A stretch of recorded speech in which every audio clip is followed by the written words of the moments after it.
March 25, 2026, ito ang nangyari sa bansang Canada kung saan naipasa na nila ang bill na nagngangalang Bill C9 kung saan ang isang tao na mag-quote ng isang Bible verse or ng isang passages na nagpapatungkol sa homosexualidad, marriages or gender, kahit ano pa mang sensitibo na topic, ay pwedeng makulong up to 2 years na taon. At bilang isang Kristiyano, expected na namin ang mga ganitong balita.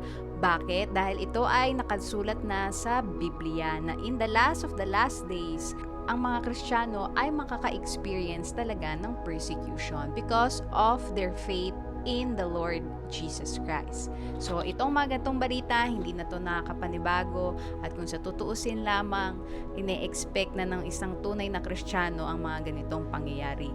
That's why, sa pagiging Kristiyano, ang ginagawa ni Lord Jesus sa buhay ng isang Kristiyano ay pinapatatag nito ang kanyang faith. Dahil sinasabi nga din sa Biblia, for those who endure till the end will be saved.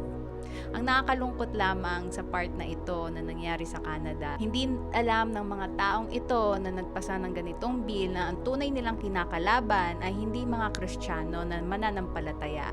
Ang tunay nilang kinakalaban ay ang Diyos na buhay na nagsulat ng Biblia. So, yun lamang ang aking masasabi.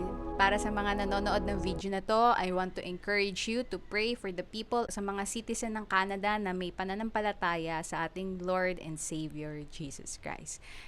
Pray for the strength that they need, for the endurance that they need to endure till the end. Salamat sa inyong panonood!